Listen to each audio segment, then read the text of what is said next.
Up to 40% of children, people under the age of 10, have had some exposure to therapy. Not only is that the highest number of any country in the world, it's by far the highest number in American history. Therapy is about them. It's about how you're feeling. Are you doing good? Are you doing better? Are you doing bad? Let's talk about you.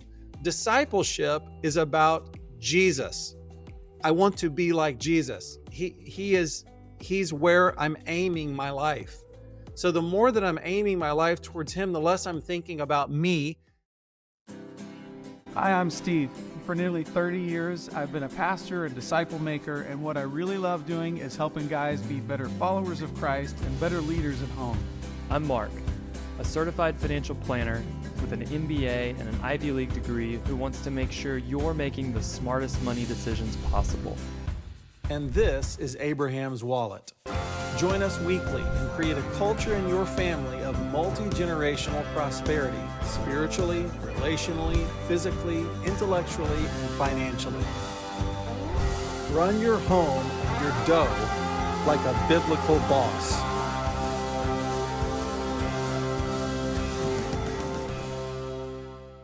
I've got some announcements to make right up front that I'm excited about. The first is this has been promised for quite a while and hasn't happened because we didn't have the personnel or the expertise to actually pull this off. We're going to do our very first live stream. God bless America. So, what we mean about live stream is we're going to record an episode live, and you could tune in on YouTube to see us. If you go to our YouTube channel right now to participate in the live stream, you have to subscribe to our YouTube channel, and then you'll see it as like an upcoming event. You click a little engage button, something like that. Anyways, it's going to happen at our normal recording time in 2 days. It's happening in 2 days. This is airing on May the 1st, this episode, and on May the 3rd, in just 2 days at 2:30 Eastern time, we're going to have a live stream. We want you to call in. We'd love if you can spend, and you're thinking, oh, I can't stay on the line for an hour. We don't need you to. We could have you stay on the line for 5 minutes and just bump in, ask us a question, and say, got to go shopping. I'll catch your answer later. That'd be fine. So that's going to be 2:30 Eastern time on May the 3rd. That's in 2 days. I'll tell you the topic so you can kind of prep. The topic is going to be 5 capitals. So we're going to kind of review the value of 5 capitals, where the rubber hits the road in your life. And then you can call in with any 5 capitals questions that you have. And just for the people who maybe there might be somebody who this is their first ever episode of Abraham's Wallet. I When guess you say 5 capitals, what we mean is that the 5 areas in which a person can build wealth, if you want to call it that. So those would be you can have spiritual capital, you can have relational capital, relationships with others. You could have physical capital, which might be your health, or it might be your physical space. You could have intellectual capital, which is your smarts and your knowledge and things like that. And lastly, the one that a lot of people tune into this mostly thinking they're going to get is you can have financial capital, which is your dough. And Mm, those are the 5 things we're going to talk about on next week's episode. mm. Excellent. The second and last announcement to make today, we kind of mentioned that it's coming. The people on our video sharing channel, they're kind of our private channel for donors, which we call uh that place, Why we're why do able we call it You're gonna have to say every time you say that, you're gonna have to say why we call it fair.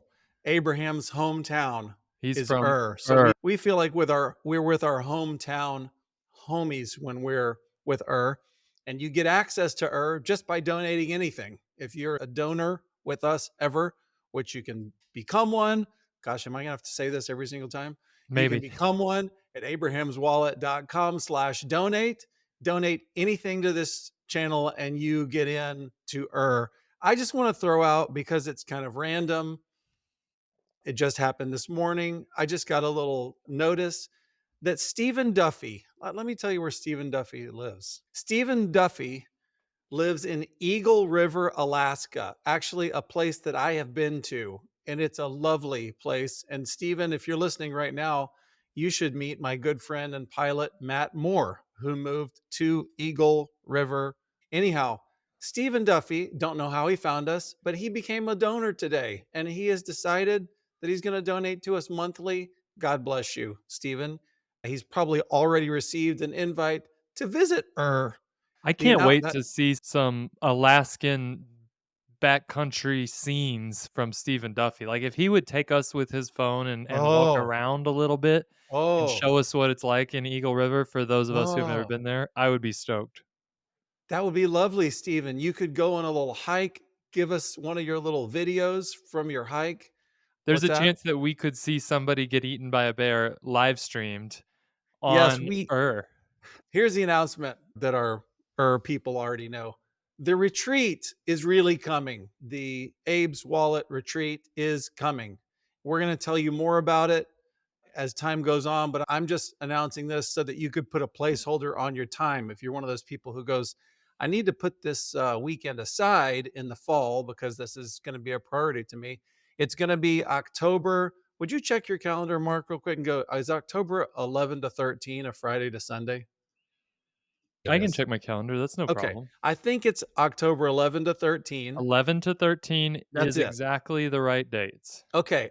And I know that October 13th is Paul Simon's birthday. You don't need to know why I know that, but I do know that. And what we're going to do that weekend is we're going to give you some FaceTime. We're going to cover some content with the people that come. And you and I are going to get FaceTime with those people and actually work through your stuff as well as going over new content with everybody.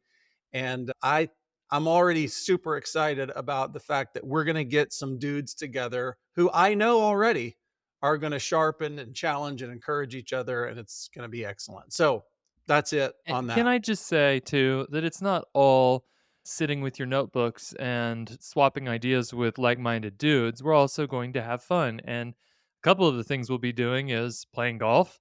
And I say this to people all the time who maybe have asked me, "Do you think I could ever go to Cincinnati and poke around and see what the scene is like there?" I say, there's no one I've ever met in my life who delights as much in touring people Mm. around their kind of neighborhood and hometown history as Stephen Manuel.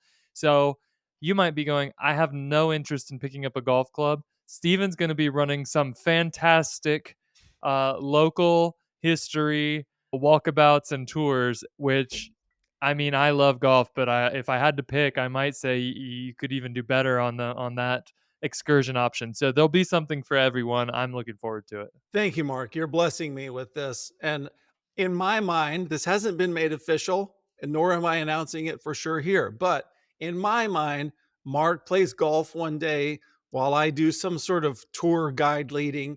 And then we flip roles the next day, and you lead guys on like a canoe thing or a hike thing. And we're gonna have all of that stuff. If you love golf, you're gonna get a great experience, and if you don't love golf, you are gonna get a great experience. Hallelujah. That's why we chose the place we did. It's gonna be great. Okay.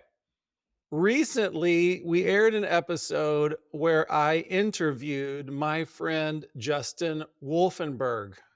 And Justin talked about being a parent who creates resilient children.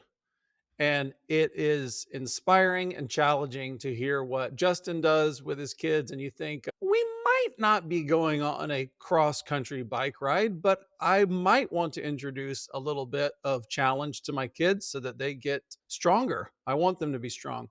Well, we came across a woman. I had heard of this woman, but I had never uh, interacted with the book. Ready for this book? Bad Therapy: Why the Kids Aren't Growing Up by Abigail Shrier.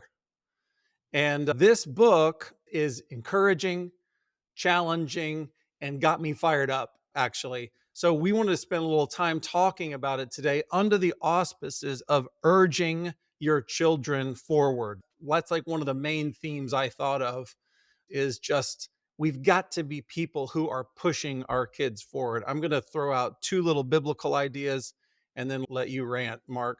Okay. One is Hebrews 10:24.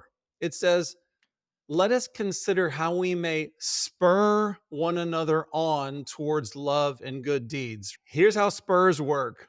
There's sharp things on the back of a cowboy's boot, and then he jabs that sharp thing backwards into the haunches of his trusty steed, and the steed responds to that pain, and he is propelled forward. The both of them are propelled forward because of the pain. That's how a spur works. Listen to this verb usage in Hebrews 10:24. Let us consider how we may spur one another on towards love and good deeds. There is an insinuation of a little bit of introduction of pain there. And it was simply the idea from First Samuel 7, I believe, where David, in as a response to a successful campaign against the Philistines, he puts up a stone, and it's called an Ebenezer in 1 Samuel 7. You might remember the Ebenezer from the famous hymn, which uses the Ebenezer. But Ebenezer means a stone of help. Why is a stone of help important? Why would God ever be considered a stone of help? It's because we're meant to go somewhere. We're meant to do something. We're meant to achieve something. We're meant to be propelled forward, the idea of forward motion. And God is a stone of help because in a muddy, slippery world, we can put our foot on God and get forward movement because He is a stone of help and we can find some real traction and move forward. That's the idea for me behind the way that I approach this book and the ideas behind the book. And so that's what we're going to talk about today. Yeah, that's awesome. I think there's pieces of us deciding to even address this topic today that come from, we did an episode on types of education routes that you can take Mhm. your kid on when they're, primary, secondary education. And I just want to say Mm, that I got lots of feedback on that episode, and a mhm. lot of it was exactly the opposite of other feedback. So we had people say, "Man, you guys made homeschooling sound like not a great option." And we had people say, "You jerks said that the only thing that you would ever possibly consider is homeschooling." And so I thought that was interesting, and I don't say it to argue that maybe we weren't as clear as we could have been. I don't know. Sure. I just say it to say if you got struck by that episode one way or another, know that it was striking somebody else who had a different maybe starting position Yeah. exactly oppositely. So it makes me feel like we actually might have been in a good spot, kind of in the middle of a calculated, thoughtfully weighed discussion there. But I think that the Schreier book, we've mentioned it on this podcast before. It's Yeah. been so helpful to us. Now, this lady who wrote it doesn't know Jesus.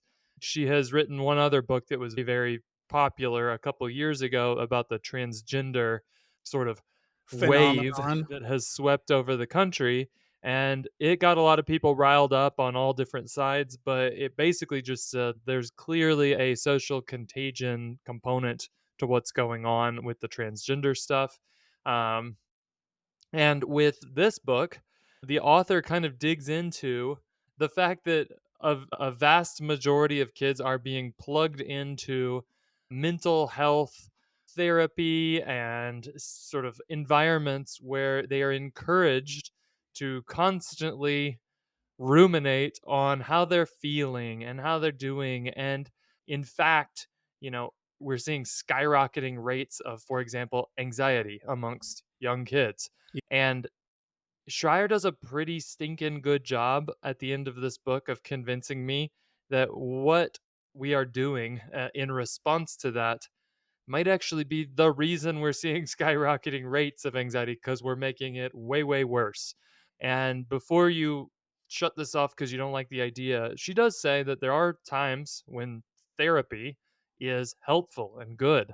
And she kind of clarifies that. But it's hard to read this book and combine it even with my experience as a parent who has a 14-year-old down to a a 7-year old and go, man, everything she's saying is both stuff that seems very logical and right, and it's stuff I've already experienced in my parenting journey that despite the fact that we aren't just throwing our kids out and saying we'll do whatever with them world, we've still had a lot of these, I would say, assaults come against our kids and our family that we want you, if you're listening, to just be on the lookout for and be aware of what's out there and what's going to be popping up. If you have little kids, maybe you have a 5-year old as your oldest, maybe you haven't experienced some of this yet. We're here to tell you this is important information. And there's implications also if you're 60 and your kids are graduated and out of the household, there's implications for even how we respond to our own emotions and things like that come out of this. So that's what we want to talk about. Yeah. We're going to get into the guts of the book, but I think you do good, Mark, to kind of give people an overview of the book. Because when I've started in with this conversation, I want to get into details and like say, here's a stat. How do you respond to that stat? And people are like, wait, what's the book about again? And when she calls the book bad therapy, she doesn't mean that nobody needs to sit down with a professional and talk. What she says is the danger is that professional intervention has become our first option when there's any kind of trouble. And as you were kind of insinuating, she mentioned something that I've never heard of, which is that parents are now doing diagnosis shopping.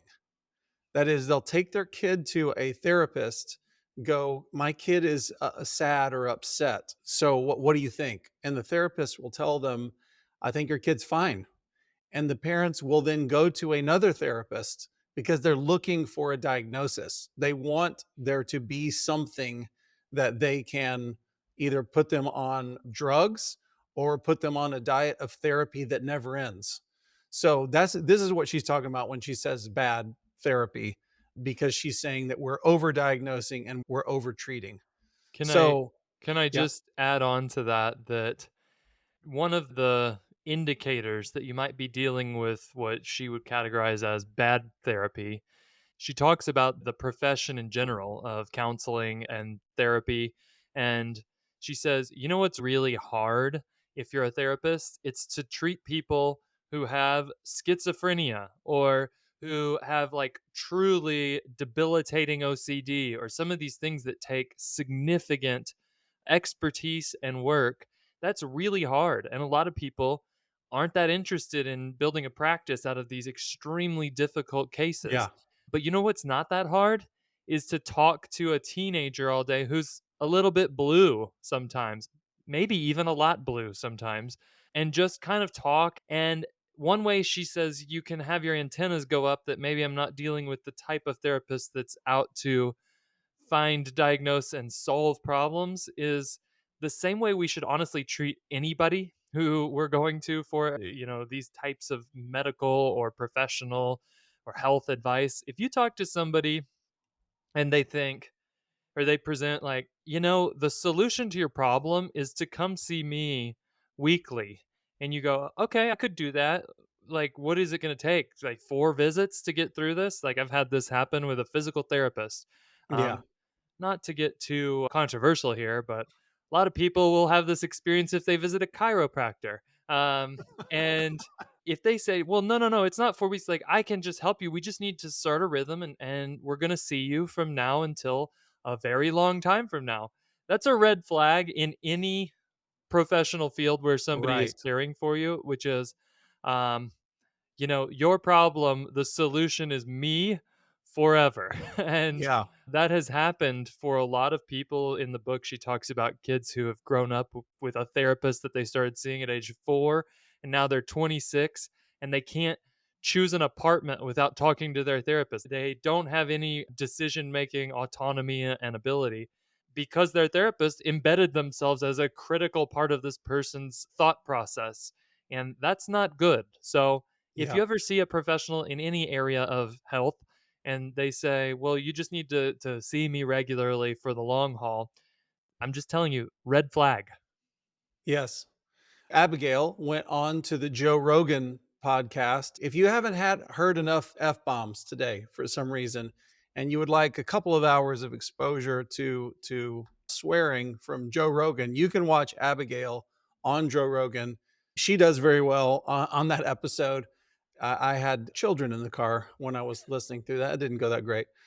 But she mentions something that I had never heard of, which is something called menu anxiety. So children are now at a stage where they can't decide what to eat off the menu. So their parents have to intervene, and it's crippling, I'd say, what we're doing to kids. A couple of stats from her book. She said that 1 in 6 children in the United States from age 2 to 8. So in your mind, imagine a group of children from age 2 to 8, and then imagine 1 out of every 6 of them has been diagnosed with a mental, behavioral, or developmental disorder. That is insane. And she makes the point that up to 40% of children, and so that's people under the age of 10, have had some exposure to therapy. 40% in the United States of America. She's like, not only is that the highest number of any country in the world, it's by far the highest number in American history. So there's more diagnoses happening all the time. And the diagnoses seem to be a result of the fact that many parents are prophylactically, that is, before any trouble happens, they're putting their kids in front of therapists and going, I want you to make sure that they're going to be okay through whatever is going on with them. Yeah, So it's insane. I would just add in too, it's not always the things you mentioned, like diagnosis seeking and things like that. I We personally have had a few experiences where there was a time as parents where we had a kid that felt like all of a sudden just woke up and had severe anxiety one day, and it Mm. lasted for several weeks, and it was so sudden and so significant that I thought, "Oh my gosh, what do I do?" And I think there was just a very natural response. Do I need to call a professional? Do we need medicine? Do we need deliverance? Like, what do we need here? And I'm really thankful, to one of my friends. I called my friend Josh, who is part of the Famous at Home podcast, and I said, "Dude, this feels like an emergency. I don't know if I need to go to the emergency room or what." And he was, because he's in this world, it was able to go, "Hey, you can chill out. Like everything's going to be okay." But and He's that in was like in the world of like behavioral psychology or He's something. a family therapist who Okay. spends a lot of time working with people with all sorts of needs in this space, and so he was a really good voice to me to go like, "Okay, calm down, you're okay." I didn't know about this book when that was going on in our family, but as I read it afterwards, I went, I don't think there would have been anything wrong or unloving as a parent of me to have just sought help as near as I could have and maybe gone to see a therapist. Like, "Can you help? Is that what I'm supposed to do?" And I think there's a very good chance, based on the info that Abigail Shrier provides, that therapist would have potentially plugged me into a system that would have been extremely destructive to my child. Because, thankfully, I learned that there's just times, especially when you're raising teenage girls, that this can just pop up, and there's healthy and good ways to support and respond through it. But I can't say 100%. I am almost 100% sure that if I had shown up at most doctor's offices during that time, we would have gotten stuck into the machine that leads to a lot of the damages that are described in this book. So I don't think it's just parents who are out there maybe wanting this for their kids. I think sometimes when you're a parent, especially going through the teen years, there's legitimate natural times in your kid's life that feel, especially the first time you experience them, like a real mental health crisis. And I want the parents, because I know a lot of people who listen to this are parents of young kids or hoping to be parents. I want them to just hear us talk through that, because again, I think it was the grace of God that I had some people around me that kind of prevented me from jumping to any conclusions or doing anything that might not have been healthy for my kid. One thing that Schreier discusses is the fact that there is this almost sleuthing going on where everybody thinks that caring for children has some relationship to therapy, whether you're like a Sunday school teacher or you're a piano teacher or you are a school teacher. You're trying to be a little amateur therapist. So she described a family where the kids had been through some very difficult things like the death of parents, like being thrown around the world. I mean, just very disorienting things for children. And the person raising these kids said, my trouble is everywhere they go, I've got people trying to get them to deal with their trauma instead of, would you just teach them math? Would you give them an hour where they're not thinking about what's happening in their home life and just let them, again, stone of help? Would you give them the ability to move forward? She reported on I had to mention this for your sake. She reported on a Salt Lake City fifth grade classroom where the teacher's morning prompt to the fifth graders was, what is something that is making you really sad right now? Now, that prompt, I'm sure this teacher thought she was being very wise and caring and maybe spiritually guiding them or giving them good mental health or something. But that question alone in that classroom led to a sort of group breakdown with kids crying about their parents' divorces, etc. And I'm sure that fifth grader thought, well, we've really gotten a little breakthrough today. This has been incredible. But the kids are paralyzed by that question, going like, I thought we were going to learn shapes and numbers today. And Hopefully the fifth graders had those down at that you point. know what I mean. Um, the parenting lesson from this, whether you have an 8-year-old or a 14-year-old or a 24-year-old, is that we have to help our children move forward. There comes a point when you need to hear your child out. You can tell me, the hurt or disappointment or whatever. And what did the girl say at school?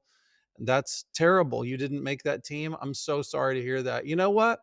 We're going to get beyond this. We're going to, you know what? We're going to start. You said you were starting those horse riding lessons, or you want to start that little job at the movie theater. We're going to do that. And we're going to get past this, and it's not going to stop us. This doesn't just apply to your kids. Sitting around and ruminating on negative emotion creates a vortex of negativity that Yes. drags anybody down. And it's so in the cultural water that you're going to hear it on the radio. We took our daughter to the pediatrician and they're like, hey, we'd like to ask your daughter some questions if you don't mind stepping out of the room. And I said, fat chance psychopaths, but you can ask her a question here. That's fine. And they proceeded to ask some questions that eventually we just went, this is dumb. Like, what are you trying to do? Like, go away. About her mental health, and even going so far as to like, do you ever consider hurting yourself? Things like Right. that, which I'm not telling you that there's not kids that might have these thoughts and Of actually course. absolutely needs to be dealt with, not pushed down and not acknowledged. But Schreier talks in her book so much about the power of suggesting to people. She says this is one of the deadly things that's happening in most public schools in the United States. And this is why we're back to education on some level, is that just by putting your kids in public school, the odds are very high that somebody is going to start not just asking them if they feel this way, but asking them in such a way that suggests that they should consider feeling this way. Right. And that happened to us, even though we're not plugged into that system. Our school has very reasonable thoughts on how this stuff should be approached in a school setting, which is mostly that it shouldn't. Um, but I'm just trying to sound the alarm and say, no matter how much you think you're protected from this, it's going to find ways to be out there in the water and you need to be aware of it. Yeah. I will say on that, if you turned off the podcast now, you might think Mark and Steve have told me there's some bad stuff out there that's kind of a threat to my kid and I need to shelter my kid from it. And so maybe the answer to a healthy kid is I shelter them from the bad stuff in the world and loom over them. And in fact, the next part of this podcast, we're going to talk about how the healthiest kids experience the opposite of that in terms of parenting. Yeah, and guess what? The number one relationship that would insulate a child from this crippling anxiety and going down a path of drugs and therapy is it's their parents. It's a relationship with their parents.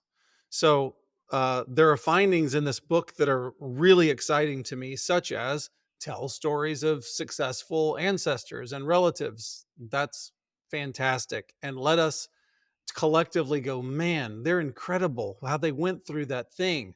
I mean, in my family, it's the great grandmother who was a seamstress and she operated on the border of Mexico and Texas until at some point she earns her citizenship status, dot, dot, dot. And here we are. And God has brought the family here. I thought this was so cool. I don't know if your ears perked up at this, Mark, but she talked about families who tell family stories of generations past and the resiliency of past generations. They perform very well when it comes to parenting, and a kid thinking in their mind, well, my parents came over here from Ireland and they were called names for 30 years and we've had to overcome that, and so I can overcome failing a math test because I know what grandma did, et cetera, et cetera. I was so kind of juiced hearing that these family stories, which we have told from more of like a know the narrative of your family's standpoint. I never thought about the psychic benefits of a kid having, their backpack full of success stories from the family line. I just thought that was so cool, Yeah. things that we can do to make our kids resilient. Our family vision statement has a focus on endurance and abundance. And so, like, Mhm. endurance is a big thing we talk a lot about. And we've tried to talk about that in context of our own pursuits, my wife and I. But my oldest daughter and I were just watching this show that was on the Apple streaming service called Masters of the Air. It was by the same guys who made the Band of Brothers series about World War II, Ah, and it was just one season about people who flew bombers over Germany, cool. and that was a very dangerous job, right? And most people died that took that job. But we have a relative whose picture was hanging just behind us while we were watching this show on the wall in his bomber jacket and his pilot's hat, and he got shot down 3 times during World War II in the exact same planes that we were watching on the TV, and I just took it as this time to go, "You know what he did after the first time he got shot down? He he hiked through Belgium and found his way back to his unit and got back in a plane and got up again, and then he got shot down again, and he kept doing this, and the 3rd time, unfortunately, was when we lost, Charles Parrott, but it's this model of bravery and endurance, and we even use him all the time to talk about not fearing death and the fact that the Lord is going to kind of knows exactly what our timeline looks like, and so I like that she said that too, and I think no matter what your family story is, if you've got war heroes or if you've got immigrants or if you've just got people who went through, I guarantee you, you have people in your family line who went through difficulty. That can be really a great way to start to build the culture of kind of life is hard, and people that have gone before you have gone through hard things and they persevered, and it actually made them stronger and helped us get to where we're sitting today. One thing that she said that I was so excited by was that kids who have authoritative parents are way happier. They're happier kids in the long run. Now, are they happier in the moment that mom and dad oppose them and tell them what they will and won't do, and what they will and won't eat, and when they will and won't go to sleep? And what they will and won't do chores wise and homework wise, and how you talk to adults, and whether you control yourself by hitting your sibling, et cetera, et cetera. No, they're not happier in that moment. They're happier over the long haul because they have parents who aren't afraid to take an authoritarian role in their home. Authoritarianism not for the sake of cruelty, not for the sake of slamming your kids, but for creating actual boundaries for them. You have to go to sleep now. Why are you going to go to sleep? Because you're going to be happier. You might not understand that. I don't need you to understand that. I need you to understand that I'm in charge. You're going to go to sleep now. That kids that have a kind of authoritarian parent like that are way happier. I would say kids who have a parent like that are experiencing God, because that's the way God is with us. You must do this, you mustn't do that. It's the way successful living goes. And I think it's so important to pair that with the other insight from the book. And honestly, I can vouch for this one from life, which is that the other piece of happy kids and well adjusted is that they have autonomy. And so that looks different for a 4-year-old than it does for a 15-year-old for Mm, sure. But we've noticed, for example, we've got cousins galore. And so we've often got a group of 10 kids playing over here. And in our family, tattling is in the absence of like we need to call an ambulance or somebody did something truly evil. I don't care that somebody offended you most of the time when you're playing. And yeah, I will tell my kids or someone else's kids, I'm not interested in your report because I'm not interested in zooming in and fixing that for you. So I'm not sure how you've balanced that because it is a balance. And I think the last thing I'm interested in doing is standing over play and saying, I'm here to referee. And even to some kids, they are smart and they start going, I can game this system. If of I course. tattle, I get brownie points with the adults.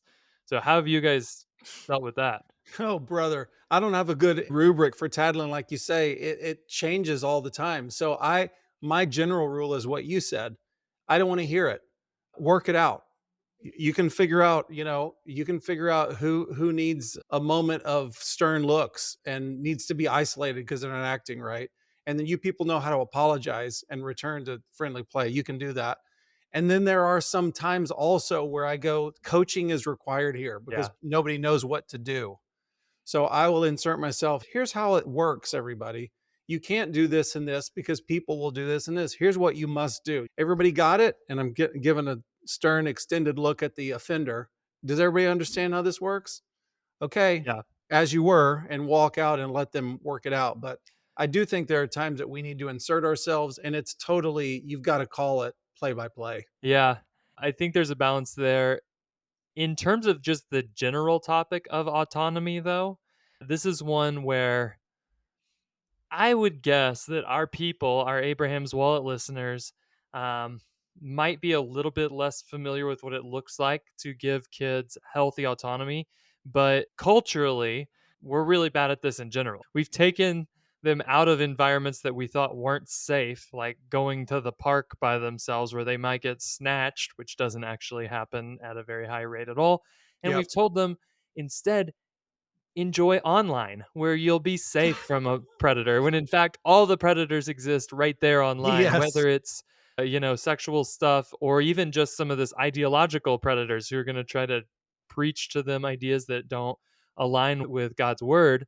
I think that we've tried to combat that and even gotten pushback from total strangers because like we live I don't know, a couple blocks from the grocery store, and 4 times a week I send an 8-year-old or a 10-year-old alone and say, I need these things because I'm in the middle of cooking. Go get them. Here's the credit card. And I can't tell you how many times an adult has said, Where are your parents? And they've said, And I'm in my house. I'm here buying some food. And it blows people away. I'm going to throw a little grenade out into the group here Here and goes. say, as a parent of really little kids, I was very adamant on, you know what? The worst thing that I could do is send my kid into like an environment where they would be unsupervised for a long time and who knows what they're going to experience. Never would I do a sleepover. And I have changed my opinion on that. We will do a sleepovers. And I know that's unpopular. I can think of specific people who are friends of mine who I love who are going, Are you crazy? But again, with wisdom and pretty deep relationship with families that I'm okay with doing this in, I do think it's important for my teenagers to have experiences where they have some freedom to make some bad choices. They could stay up all night and they're going to suffer for it the next day. They could talk about things that they wouldn't talk about when adults were in the room and listening. Am I going to send them to a sleepover with people I don't know who have a bunch of teenage boys in the house? Absolutely not. No question. Mhm. But I think what we have to do as parents on the autonomy front is give kids opportunities. We've talked about this financially before. Give them opportunities to fail in ways where the consequences are pretty controlled, Mhm. meaning there's not a serious risk that somebody's going to abduct my child as they go to the grocery store and back. Right. There is some risk, but it's about the same that they're going to get hit by lightning on that journey. Yep. There's not a serious risk when I'm close with families and we all have a shared vision for how we're raising our kids that something terrible is going to happen at a sleepover, but there's almost a certainty that some bad decisions are going to be made. And we're going to talk about that. And I want my kids to have the freedom to experience kind of wins and losses and learn from them and just to be a sounding board. I mean, even on the anxiety stuff I was talking about, I had just this fantastic conversation with my daughter 2 nights ago where we were talking about, "You remember that time when you really went through this and it was pretty scary and dark for a few Mhm. days there, or even a couple weeks?" And she was like, "Yeah, let's talk about that." And we talked through what the word has to say about anxiety, and I said, "Was that helpful to talk about scripture?" And she said, "Actually, yes." And I had kind of thought, well, that's going to sound trite. You're feeling like overwhelming emotion, and I'm telling Bible verses to you. She's like, no, that was helpful. And then here's other things that were helpful. And I'm really glad you didn't freak out Mhm. because you guys, you and mom, were really important to helping me not kind of drive off a cliff when I was feeling some really new weird things. So I think all of that is just, it's not the way that people are raising kids now. So we want to be different in that regard, but I just kind of keep coming back to the fact that there's this unique balance that actually lines up with the scriptures that's Yep. we're going to we are going to be okay with actual authority as Yep. parents. We're going to expect pain and suffering on some level as humans, and we're going to teach our kids that's part of their experience. And we're going to give more freedom than the average family out in the real world, not Yep. this artificial, like you can have an Instagram account when you turn 14. In my opinion, kind of stupid. But Yep. I might say, you want to go on a 20-mile bike ride? Let's try it, you know? Yeah. So, Yeah. Great stuff. I'm going to throw out a few quotes from Schreier's book, and then I'm going to give you some little maxims from them. Okay. Here's a quote from Schreier. Successful parenting became a function with a single coefficient. She's talking about modern parenting. Our kids' happiness at any given instant. An ideal childhood meant no pain, no discomfort, no fights, no failure, and absolutely no hint of trauma.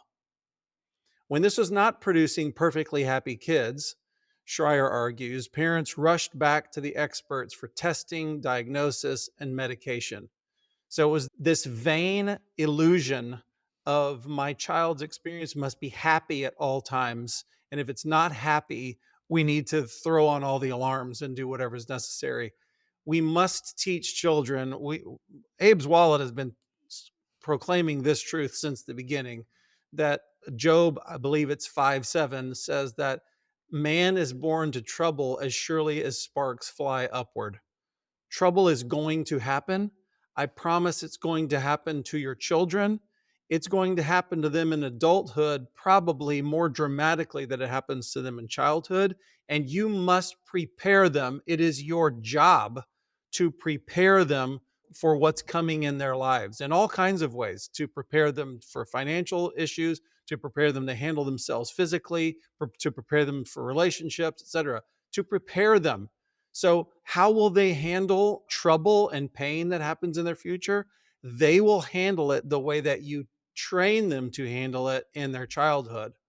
So, whatever their minor bumps and bruises are along the way, you've got to introduce to them that, as you just said, Mark, pain is part of life, it's part of growing.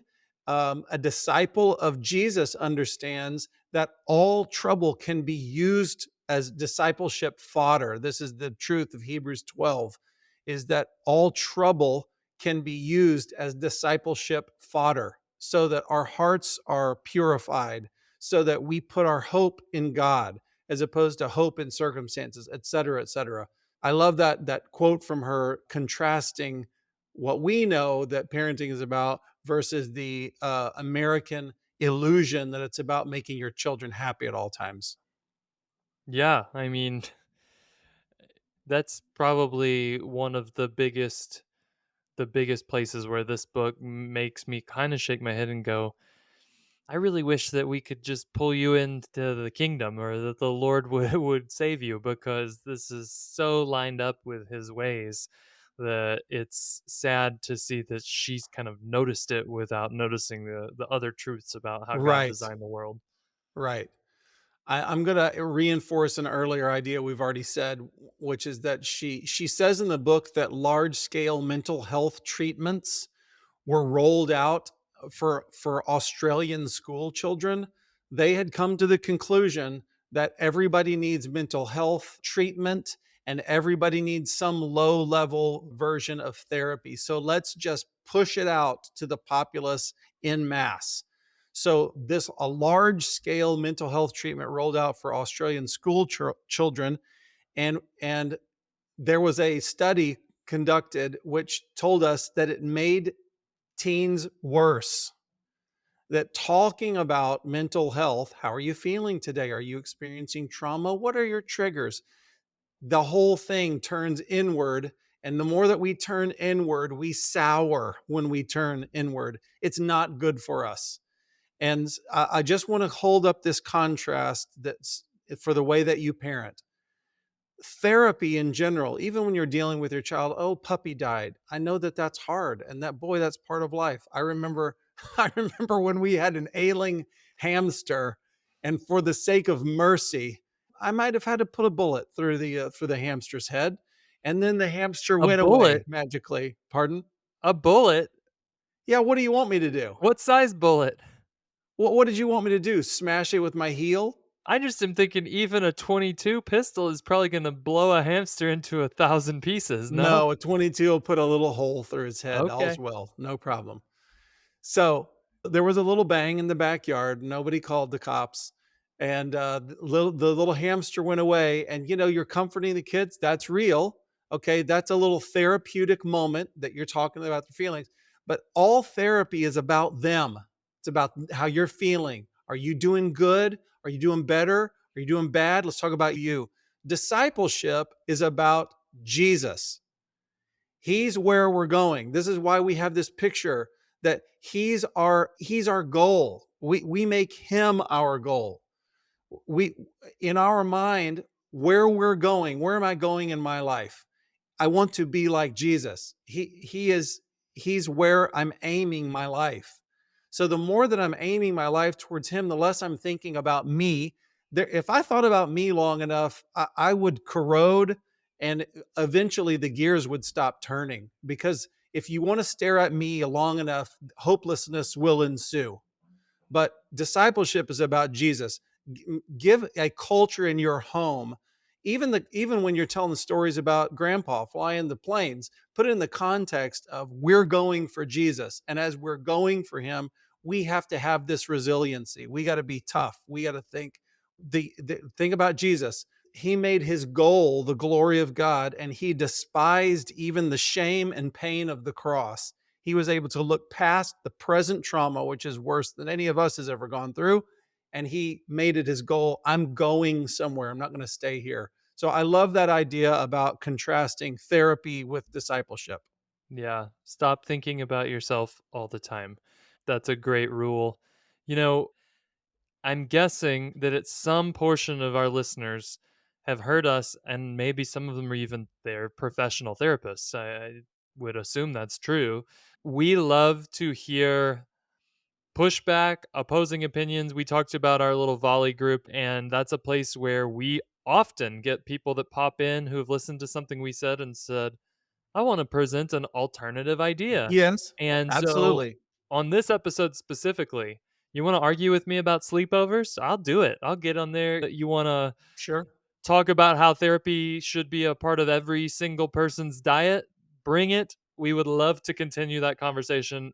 We could have had a 4-hour episode on all this stuff. It felt like we were just like scratching the Of surface. course. But I hope that actually we get to continue this chat with a lot of you over on the Volley channel. I just wanted to read one last quote from the book. Here's what Shrier says: because they can't bring themselves to punish their children or say no, kids become more and more wild and out of control. So here's what she writes: I have never interviewed the man who bought a Siberian Bengal tiger and tried to raise him in a Harlem apartment. And that story really did happen, by the way. But the parents of Slate often sound like I imagine he must have felt, lowering raw chickens on a pole through an open window so as not to displease the feral creature he'd long since lost the ability to control. What a great picture of mustn't disrupt the delicate children with their delicate psyches. You don't know what to do with a kid who is addicted mentally and dopamine wise, addicted to video games and life online. And every time you try to press the off button, they go nuts. Okay, that can happen. And here she says the parenting like that is a result of not being able to bring yourself to punish your children or say no, is what she says. And I just want to throw in here that we must oppose our children to save their souls. That doesn't mean that we're having a showdown every night. It means, for instance, well, I can even tell you before the meal begins, I don't even have to ask your opinion. I just want everybody here to know we're all going to eat our peas and our broccoli as part of the meal tonight. That's happening, and then you oversee it and make sure that it happens. That's the last I wanted to say about the book. And in closing, I want to throw out a couple of things. One is that she mentioned several things that are tried and true comments from generations and generations of parenting, which we somehow think are off limits now, and they're not off limits. Here, I'm going to give you some phrases that you can use in your own home with your children, no matter what stage they're at or whether there's therapy present or not. Ready? Here's one: knock it off. You're allowed to say that to your children. Guys, knock it off. And you don't have to go into a big lecture here. You don't have to tell them why. I know there are many parents who think we have to explain all the reasons for them. The research in the book Bad Therapy by Abigail Shrier says very clearly, no, you don't have to explain anything. You have the authority as a parent, and you have the right to simply walk in, say, hey guys, knock it off, close the door, walk out. Here's another one: work it out. Back to Mark's talk about tattling. You see kids who are fussing and they want to involve you so that you can micromanage everything. Work it out. It's a fine thing to say. Here's another one: um, you'll live. So, I mean, I've many times in coaching my children had to say, you'll live, based on, well, I got fouled. I got knocked down. This girl elbowed me in the head. That's not right that she would do that. I would never elbow someone in the head. Why is this girl so mean? I don't know why that girl's so mean. I don't know why she elbowed you in the head. Maybe it was an accident. Maybe it wasn't. In any case, you'll live. Get back in the game. Maybe you think that's mean or you don't parent that way. I'm just telling you, you have the license to say you'll live to your children. Last one I'll just throw out is you can do it. That's a great phrase to say to a kid when they're looking to you for reassurance in some moment where you can see the trembling lip or whatever, and they're looking to you to go, are you going to give me a pass so that I can eject out of this moment and go to a comfortable place? And you look at them glancingly, say, you can do it. And then you move your glance away and you go, look at the action, for instance, and you leave that with them. You can do it. You can get past this. So I got to throw those things out because I think they're great, and we should recapture those classic parenting phrases. My closing is to say to you guys, why would we want to make resilient kids? Why would we want to urge them forward? Why would we want to be a stone of help for them? Well, It's because you want to grow kids who can manage problems now. They have characters that are resilient so that in the future they can grow into responsible adults and they can handle stressful challenges put onto them. And clearly in the book it's telling us that we in our minds think, well, I could minimize the stressful situations that my children get into if I play my cards right. And I just want to say to you all, no, you can't. You're not going to minimize the number of stressful, challenging situations that your kids get in. You can actually make things worse if you prevent them from having the tools they need to navigate forward. By the way, can I envision any challenges in my child's future that I want them to have? Like, it is my desire and it's God's design that they have some challenges in their life. Can I think of any? Yes, I can. Let me name some. Marriage. Ever heard of that one? I want my children to be married and I want them to stay faithful to a covenant even when it's very challenging. Has anybody ever heard of a marriage that wasn't challenging on some level? Okay, no, that doesn't happen. Marriage is challenging, and I want my children to be able to withstand that challenge. Parenting, challenging. Family management, which is, I think of it as a level beyond, well, I have a wife and I have a couple of kids. No, I'm trying to steward the whole thing. I'm trying to run my home and dough like a biblical boss. That's a challenge and it's a stress and it's a responsibility. I want my kids to be up for the challenge. And lastly, how about this one? Following Christ in a lost world. That is a challenging prospect. You better be ready to oppose the culture around you, to oppose worldviews around you, to oppose lies that come at you from every song and show that you're ever going to be exposed to. Maybe professors, maybe teachers. You better be ready to oppose those lies. I don't mean that you need to speak up and say, I don't agree with you every time, but mentally, you better be able to do the mental work of realizing, I think I'm the only student in this class that doesn't believe this godless idea. And I'm going to sit here and I'm going to endure it. And this is a bit of a stress. It is to some degree a challenging mental thing to go through, and I'm going to make it. I'm going to pull through. Parents, we want for ourselves, for our own sake, and for our children, we want them to be resilient. And to me, I don't really have a lot of touch points with therapy per se or from psychotic drugs in my life, but I still gained a lot from this book. Thanks for being with us. We bless you guys. We'll see you next time. Hey, if you liked this content, be sure to like it and subscribe and share it with somebody. And remember, no matter how you're doing and leading your family, God's love for you is huge and His grace is